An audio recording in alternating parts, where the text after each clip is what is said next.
Students, मैं आप लोगों को इस पर्टिकुलर वीडियो में ये बताने जा रहा हूँ कि जब हम फिक्स्ड एसेट को along with provision for depreciation account बनाते हैं तो फिक्स्ड एसेट अकाउंट में क्या क्या चेंजेस आते हैं, ठीक है, क्या क्या चीज़ें इसमें रिकॉर्ड की जाती हैं और क्या क्या चीज़ें उसमें रिकॉर्ड नहीं की जाती हैं, और प्रोविज़न फॉर डेप्रिसिएशन अकाउंट किस तरह से बनाया जाता है। मैं दोनों चीज़ें डिस्कस करूँगा इस पर्टिकुलर वीडियो में।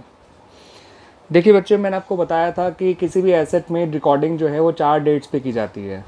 एक ओपनिंग डेट पे जब उसका ओपनिंग बैलेंस रिकॉर्ड किया जाता है, एक डेट ऑफ परचेज पे जब उसका परचेज को रिकॉर्ड किया जाता है, एक डेट ऑफ सेल पे जहाँ सेल से रिलेटेड एक्टिविटीज़ रिकॉर्ड की जाती हैं, और क्लोजिंग डेट पे जहाँ पर आपको क्लोजिंग बैलेंस निकालना होता है और साथ साथ डेबिशन भी लगाना होता है ना बच्चों। अब देखिए क्या है कि जब आप फिक्स्ड एसेट अकाउंट को along with provision for depreciation account maintain कर रहे हैं तो उस केस में आपको डेप्रिसिएशन लगाने वाला काम फिक्स्ड एसेट अकाउंट के अंदर नहीं करना है। डेप्रिसिएशन लगाने वाला काम अब जो है वो प्रोविज़न फॉर डेप्रिसिएशन अकाउंट, या जिसे हम एक्यूमुलेटेड डेप्रिसिएशन अकाउंट भी कहते हैं, उसके अंदर किया जाएगा। ठीक है बच्चों, तो देखिए ओपनिंग डेट वाले काम में कोई फ़र्क नहीं पड़ा। O2 balance brought down, opening balance लिख लिया जाएगा जिसमें opening cost of the asset होगी। डेट ऑफ परचेज वाला काम भी सेम ही रहा, वहाँ पर टू बैंक ही आएगा, to that is for purchase, जो आप पहले भी लिखा करते थे जब आप नॉर्मली फिक्स्ड एसेट अकाउंट बनाया करते थे। ऐसे ही जो वो है आपका what do call date of sale वाला काम है आपका। वहाँ पे डेट ऑफ सेल में जो सेल की रिकॉर्डिंग करनी है, गेन और लॉस की रिकॉर्डिंग करनी है, वो तो पहले जैसी ही है। बस आपको ये ध्यान रखना है कि आपको बाय डेप्रिसिएशन की जगह इस बार लिखना है by provision for depreciation account. तो डेट ऑफ सेल पे जो आप बाय पहले लिखते थे बाय डेप्रिसिएशन अकाउंट, अब आपको लिखना है वहाँ पर by provision for depreciation account. Provision for depreciation account के अंदर आपको जो लिखना होता है that is total accumulated depreciation of the sold asset from the date of purchase to the date of cell.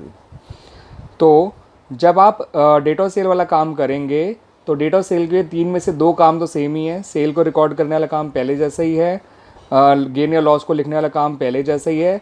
बस डेप्रिसिएशन की जगह आपको लिखना है by provision for depreciation account या फिर बाय एक्यूमुलेटेड डेप्रिसिएशन अकाउंट, और इसके अंदर जो लिखा जाएगा वो होगा total accumulated depreciation of the asset sold during the year. And total accumulated depreciation का मतलब होता है depreciation from the date of its purchase to the date of its sale. Depreciation from the date of its purchase to the date of its sale, उसकी date of purchase से लेकर date of cell तक का depreciation उसमें लिखा जाता है, ये ध्यान रखिएगा। तो जब भी fixed asset account along with provision for depreciation account maintain किया जाएगा तो डेट ऑफ सेल के जो 2 काम है बाकी वो तो सेम ही रहेंगे, लेकिन जो बाय डेप्रिसिएशन अकाउंट लिखा करते थे depreciation of the sold asset, उसकी जगह accumulated depreciation of the sold asset आ जाएगा, जिसको हम by provision for depreciation account या फिर बाय एक्यूमुलेटेड डेप्रिसिएशन अकाउंट के नाम से लिखा करेंगे। बिकॉज मैंने आपको बताया था कि जब हम दोनों अकाउंट मेंटेन करते हैं, फिक्स्ड एसेट अकाउंट और प्रोविज़न फॉर डेप्रिसिएशन अकाउंट, जब दोनों अकाउंट साथ में मेंटेन किए जाते हैं तो प्रोविज़न फॉर डेप्रिसिएशन अकाउंट के अंदर डेप्रिसिएशन लिखा जाएगा, ना कि फिक्स्ड एसेट अकाउंट के अंदर। फिक्स्ड एसेट अकाउंट के अंदर डेट ऑफ सेल पर आपको लिखना है by provision for depreciation account या फिर by accumulated depreciation account on the date of sale, और इसके अंदर depreciation charge during the year नहीं होगा, total accumulated depreciation of the sold asset होगा from the date of its purchase to the date of its sale. ठीक है बच्चों, अब आ जाइए क्लोजिंग डेट वाले काम पर। तो देखिए क्लोजिंग डेट वाला काम आपको मालूम है, पहले आप लिखा करते थे, डेप्रिसिएशन लगाते थे और क्लोजिंग बैलेंस निकालते थे, लेकिन मैंने अभी बताया कि डेप्रिसिएशन निकालने वाला काम उसने हैंड ओवर कर दिया है प्रोविज़न फॉर डेप्रिसिएशन अकाउंट को। तो डेप्रिसिएशन लगाने वाला काम तो प्रोविज़न फॉर डेप्रिसिएशन अकाउंट में किया जाएगा। ठीक है, क्लोजिंग डेट पे आपको केवल क्लोजिंग बैलेंस लिखना है ऑफ द एसेट, और ये closing cost of the assets होंगी, क्योंकि जब आप एसेट में से डेप्रिसिएशन माइनस ही नहीं करा करेंगे तो एसेट्स हमेशा अपनी कॉस्ट पे मेंटेन रहा करेंगी। ठीक है, अपनी ओरिजिनल कॉस्ट पे ही मेंटेन रखा करेंगी। उनके ओपनिंग बैलेंस, क्लोजिंग बैलेंस जो होते हैं वो कॉस्ट पे ही शो किए जाएंगे, ठीक है, ना कि उनके बुक वैल्यूज़ पे, क्योंकि डेप्रिसिएशन को हम एसेट में से माइनस कर ही नहीं रहे होते हैं। ठीक है, और जब भी कोई एसेट बेची जाती है तो उसका सारा डेप्रिसिएशन इकट्ठा लिख दिया जाता है डेट ऑफ सेल पर बाय प्रोविज़न फॉर डेप्रिसिएशन के नाम से। ठीक है बच्चों, और गेन या लॉस निकालने के लिए आपको पता ही है, हम उसकी टोटल कॉस्ट में से उसका टोटल एक्यूमुलेटेड डेप्रिसिएशन माइनस कर देंगे ताकि बुक वैल्यू आ जाए, और बुक वैल्यू को सेल से कंपेयर करके गेन या लॉस निकाल लेंगे, जो मैंने पहले भी सिखाया था कि कॉस्ट में से उसका डेट ऑफ परचेज से लेकर डेट ऑफ सेल तक का सारा डेप्रिसिएशन इकट्ठा माइनस कर दो और उससे बुक वैल्यू आ जाएगी। बुक वैल्यू से को गेन सेल से कंपेयर करिएगा। बुक वैल्यू बढ़ी है तो लॉस और सेलिंग प्राइस बढ़ा है तो गेन। ठीक है बच्चों, तो फिक्स एसेट अकाउंट के अंदर depreciation charge during the year लिखा ही नहीं जाएगा। आप जानते हैं डेप्रिसिएशन 2 डेट पे चार्ज किया जाता है, डेट ऑफ सेल पे और एक क्लोजिंग डेट पे। वो दोनों काम आप प्रोविज़न फॉर डेप्रिसिएशन अकाउंट के अंदर करेंगे और जो भी डेप्रिसिएशन चार्ज होता रहेगा हर साल वो इसी अकाउंट के अंदर, प्रोविज़न फॉर डेप्रिसिएशन अकाउंट के अंदर एक्यूमुलेट होता रहेगा। ठीक है बच्चों, तो अब बात कर रहे हैं अब हम about provision for depreciation account की। ये जो प्रोविज़न फॉर डेप्रिसिएशन अकाउंट है, इसमें जो भी डेप्रिसिएशन आप हर साल चार्ज करेंगे ऑन द एसेट्स वो इसमें ही चार्ज करा जाएगा, इसमें ही रिकॉर्ड किया जाएगा और इसमें ही वो डेप्रिसिएशन एक्यूमुलेट होता रहेगा। ठीक है, ईयर बाय ईयर। और जो जो एसेट आप बेचते जाओगे उस एसेट का डेप्रिसिएशन जो है इस प्रोविज़न फॉर डेप्रिसिएशन अकाउंट से निकाल कर फिक्स एसेट अकाउंट में ट्रांसफ़र करते रहोगे। ठीक है, और जो जो एसेट नहीं बिकेंगी उनका डेप्रिसिएशन इसी अकाउंट में एक्यूमुलेट होकर जो है रहा करेगा, स्टोर्ड होकर रहा करेगा। ठीक है, तो जो डेट ऑफ सेल वाला डेप्रिसिएशन और जो क्लोजिंग डेट वाला डेप्रिसिएशन है देखिए वो यहाँ पर लगाया गया है। ये देखिए डेट ऑफ सेल वाला डेप्रिसिएशन जो सोल्ड एसेट पे लगाया जाता है for the time period it is use in that year, और क्लोजिंग डेट वाला डेप्रिसिएशन जो अनसोल्ड एसेट्स पे लगाया जाता है for the time period they are use in that year. वो दोनों काम प्रोविज़न फॉर डेप्रिसिएशन अकाउंट में किए गए हैं। ठीक है बच्चों, और देखिए डेट ऑफ सेल पे आपको एक और काम करना होगा, जो एसेट बेची गई है उसका अब तक का एक्यूमुलेट किया हुआ सारा depreciation from the date of its purchase to the date of its sale उसको ट्रांसफ़र करना होगा from the provision for depreciation account to the fixed asset account. ठीक है बच्चों, और जो डेप्रिसिएशन आपका, जो एसेट्स नहीं बिकी होंगे उनके डेप्रिसिएशन आपका ओपनिंग में ओपनिंग बैलेंस के तौर पे और क्लोजिंग में क्लोजिंग बैलेंस के तौर पे इसी में स्टोर्ड रहा करेंगे। तो ये जो बाय बैलेंस ब्रॉट डाउन है it represents the accumulated depreciation of all the assets in the beginning of the year, and closing balance represent करता है total accumulated depreciation of all the unsold assets eight the end of the year. तो इसलिए provisional depreciation account भी अपना एक balance show करा करेगा। इस बैलेंस को एसेट के अपोजिट लिखा जाता है।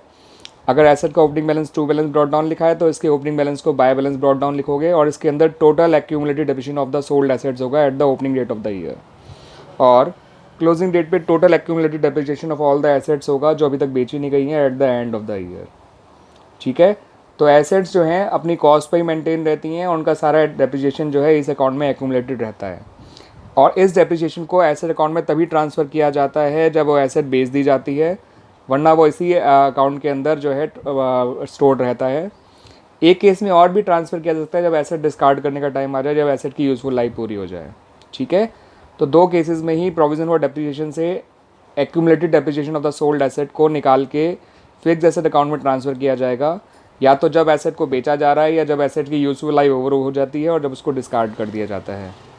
ठीक है बच्चों, वरना डेप्रिसिएशन हर साल इसी में लगता रहेगा। और आप जानते हैं डेप्रिसिएशन हमेशा 2 डेट पे लगा करता है, एक तो डेट ऑफ सेल पे और एक क्लोजिंग डेट पे। वो दोनों काम आपको इस पर्टिकुलर अकाउंट के अंदर लिखने हैं, ना कि फिक्स्ड एसेट अकाउंट के अंदर। और इस बात का, इस लॉजिक को तो आपको हमेशा ही ध्यान रखना है कि जब भी एसेट पे डेप्रिसिएशन लगाया जाएगा that is only for the time period for which it is use in that particular year.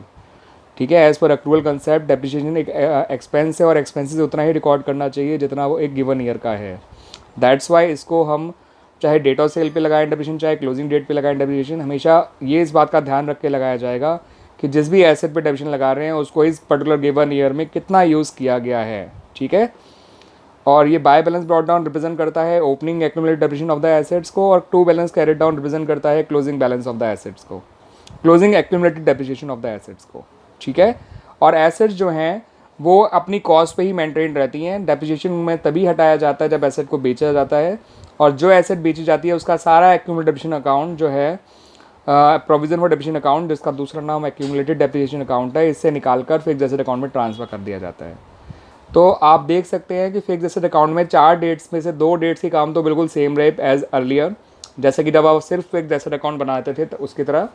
बस डेट ऑफ सेल वाले काम में बाय डेप्रिसिएशन जगह आपको बाय प्रोविज़न फॉर डेप्रिसिएशन लिखना है, बाकी बाय बैंक और बाय गेन और लॉस सेम ही है। ठीक है, और क्लोजिंग डेट वाला काम भी थोड़ा चेंज हुआ है। क्लोजिंग डेट पे आपको 2 की जगह सिर्फ एक ही काम करना है। क्लोजिंग डेट पे आप डेप्रिसिएशन नहीं लगाना है, आपको सिर्फ क्लोजिंग डेट पे closing balance of the asset को रिकॉर्ड करना है। ठीक है बच्चों, अब मैं जब इसके क्वेश्चंस करूँगा तो आपको और अच्छा क्लियर होगा इससे। अब मैं इसके डिस्कस करूँगा आप लोगों से अगले अपने वीडियो में इलस्ट्रेशन 8, 9, 10 जो इससे जुड़े हुए ही हैं of the book T S Grewal. ठीक है बच्चों, तो इससे आपको और क्लियर हो जाएगा, बट कंसेप्चुअली एटलीस्ट आपको ये दोनों अकाउंट समझ में आ गए किस तरह से बनाए जाते हैं और उनमें मैक्सिमम क्या क्या चीज़ें आ सकती हैं। जो मैं फॉर्मेट में लिखा करता हूँ बच्चों, इस बात को याद रखिएगा, these are the maximum things that can come in this particular account. जरूरी नहीं है कि आपको जिस पर्टिकुलर ईयर का अकाउंट हम बना रहे हो उसमें सारी चीज़ें आएँ। ठीक है बच्चों, तो बस आपको एक मोटे तौर पे इतनी बात ध्यान रखनी होती है कि एसेट्स में 4 डेट पे रिकॉर्डिंग की जाती है, डेट ऑफ परचेज पे, डेट ऑफ सेल पे, क्लोजिंग डेट पे, ओपनिंग डेट पे। और प्रोविजन और डेप्रिसिएशन अकाउंट में 3 डेट पे रिकॉर्डिंग की जाती है, ओपनिंग डेट पे, डेट ऑफ सेल पे, क्लोजिंग डेट पे। ठीक है बच्चों, इन बातों का ध्यान रखिएगा। प्रोविजनल डेप में ओपनिंग डेट पे ओपनिंग बैलेंस लिखा जाता है, डेट ऑफ सेल पे 2 काम करने होते हैं, एक तो डेप्रिसिएशन लगाना होता है सोल्ड एसेट पे और उसका एक्यूमुलेटेड डेप्रिसिएशन ट्रांसफर करना होता है फिक्स्ड एसेट पर। क्लोजिंग डेट पे भी 2 काम करने होते हैं, एक तो डेप्रिसिएशन लगाना होता है अनसोल्ड एसेट्स पे और उनके क्लोजिंग बैलेंस को रिकॉर्ड करना होता है। तो प्रोविजन डेप्रिसिएशन अकाउंट में 3 डेट का ही काम होता है, डेट ऑफ परचेज का कोई काम नहीं होता in the provision for depreciation account. इस बात को याद रखिएगा बच्चों। एंड आई होप ये वीडियोज़ आप लोगों को अच्छे समझ में आ रहे होंगे बच्चों, और ये वीडियोज़ आपको काफ़ी हेल्प करेंगे in solving the problems related to depreciation. ठीक है, चाहे वो ऑर्डिनरी फिक्स्ड एसेट अकाउंट हो या fixed asset account along with provision for depreciation account. जब मैं इसके क्वेश्चंस भी आपको करके दिखा दूंगा तो आप लोगों को और अच्छा क्लियर हो जाएगा ये इसका कंसेप्ट। ठीक है बच्चों, जो कि मैं अपने अगले वीडियो में दिखाने जा रहा हूँ आप लोगों को। थैंक यू बच्चों।